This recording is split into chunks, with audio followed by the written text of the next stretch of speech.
12। अब इस 12 का ऐसा गुणनखंड करें कि गुणा करने पे 12 तो आए, लेकिन यहाँ चिन्ह क्या है, माइनस। घटाने में कितना चाहिए, 1, क्योंकि यहाँ एक क्या है, छिपा है। तो 3x² minus 1x minus 4 equal to 0। तो 3x², तो इसको देखो 2 छंग 2 तिहाई 3 कन्नम, देखो 2 दूना का 4 गुणे 3 कितना हो गया 12, और 4 में से 3 गए 1। मतलब उसी संख्या का गुणा करें और उसी संख्या में घटाएं, मतलब गुणा करें तो 12, उसी संख्या घटाएं तो 1। तो 4 minus 3x minus 4 equal to 0।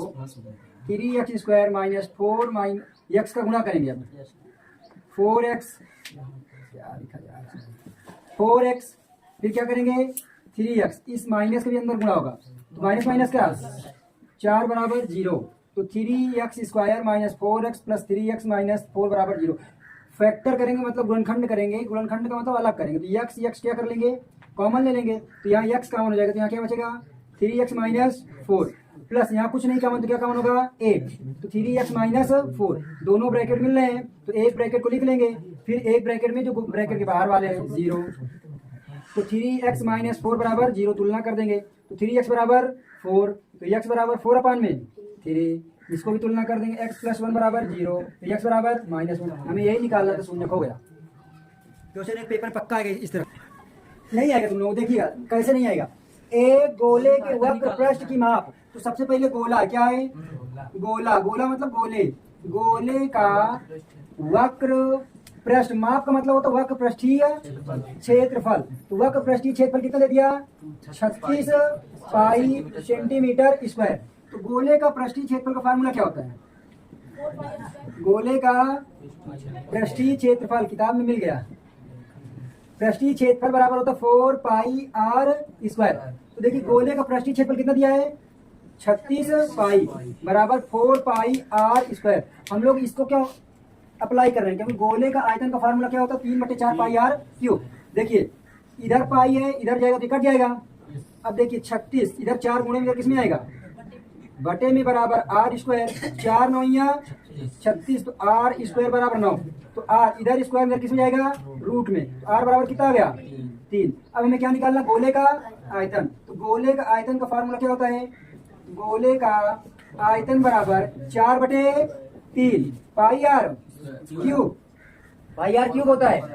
तो 4/3 पाई r क्यूब, तो हम लोग लिखते हैं तब गोले का आयतन 4/3, पाई का मान 22/7, r का मान कितना दिया है 3, अभी निकाले ना जस्ट 3 गुणे 3, क्यों बार 3 बार क्यों लिखा है r क्यूब है। तो 4/3, देखो 3 से 3 काट सकते ना, पास 3 से 3 और कुछ कटेगा नहीं कट रहा है। तो 4 गुणे 22, ये पूरा ऊपर है क्या है 3 अपान में 7, 3 त्रिका 9, 9 चौक 36, 36 का 22 में गुणा करेंगे कितना आएगा 22 संगम 100, 22 तिहाई 66, 22 तिहाई 66 12, जितना गुणा कर लेते मुझे भी नहीं आता। 3 त्रिक का 9, 9 दूनी का 18, 9 दूनी 18, 18 1 19, 19 चौक 76, कितना आ रहा है 776 3, ठीक बटे 7, आंसर सेंटीमीटर क्यूब, आंसर आ गया, यही छोड़ दो।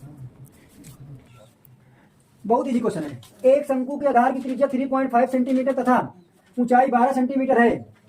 शंकु की तिर्यक ऊंचाई ज्ञात कीजिए। बिल्कुल सिंपल सा, ये क्या है, ये क्या है शंकु, और इसे क्या बोलते हैं शंकु की तिर्यक, ये क्या है शंकु की तिर्यक ऊंचाई है, तिर्यक ऊंचाई है। और ये क्या शंकु की, ये क्या शंकु की ऊंचाई दिया है। और ये क्या यहाँ से क्या ये शंकु की त्रिज्या। अब बताइए यहाँ क्या दिया है, आधार की त्रिज्या, मतलब आधार यही होगा नहीं होगा, तो आधार की त्रिज्या, त्रिज्या r बराबर कितना दिया 3.5 सेंटीमीटर। शंकु तथा ऊंचाई कितनी है, शंकु की ऊंचाई, ऊंचाई h बराबर कितना है 12 सेंटीमीटर। हमें क्या निकालना है तिर्यक ऊंचाई। तो तिर्यक ऊंचाई मतलब स्लैंट हाइट क्या होती है, स्लैंट हाइट l। तो l बराबर क्या करना है निकालना है। तो हमने पढ़ा l बराबर होता है फार्मूला l का स्क्वायर प्लस r का स्क्वायर प्लस h का स्क्वायर। तो l का स्क्वायर बराबर r बराबर कितना दिया है 3.5 का स्क्वायर प्लस h बराबर कितना दिया है 12 का स्क्वायर।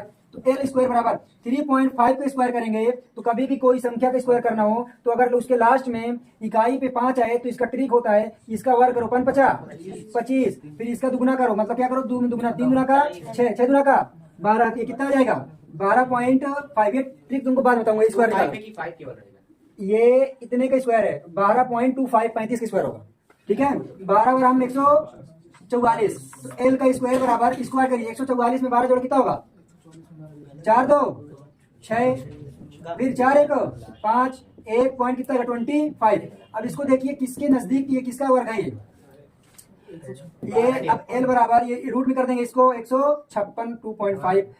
अब एल बराबर ये किसके नजदीक है 12 के तो 15 के, तो यहाँ पास क्या होगा 12 और इधर कितना बढ़ गया 6, 12 25 25 हम 625 तो 12.5। इसको समझो चतुर्थांश का क्षेत्रफल ज्ञात कीजिए जिसकी परिधि 44 पाई है।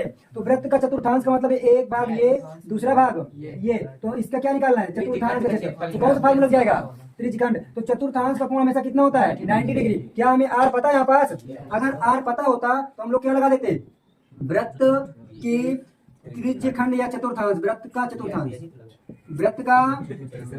चतुर्थांश का क्षेत्रफल, चतुर्थांश के ब्रैकेट में लिख दूं, क्या लिख दूं, अर्थात त्रिज्य खंड का क्षेत्रफल। अब हमें त्रिज्यखंड का क्षेत्रफल बराबर क्या होता है थीटा पाई में 360 इंटू पाई आर स्क्वायर। अब हमें चतुर्थांश का कोण कितना दे दिया, चतुर्थांश का कोण, वृत्त के एक चतुर्थांश का कोण कितना होता है 90 डिग्री। और एक वृत्त में कितने कोण होते हैं, कितने चतुर्थांश 1 2 3 4, तो एक का निकालना है। तो थीटा बराबर कितना आ गया 90, 9 कहां से आ गया 90 डिग्री। तो आर बराबर निकालेंगे। तो अब बताइए वृत्त की परिधि बराबर फार्मूला क्या होता है, वृत्त की परिधि 2 पाई आर। वृत्त की परिधि की वैल्यू कितने दिया है 44 बराबर 2 पाई आर। तो 44 बराबर 2 इंटू पाई का मान 22/7 गुणे आर।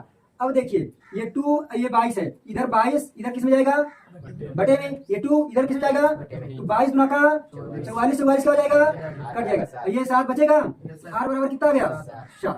तो आर बराबर 7।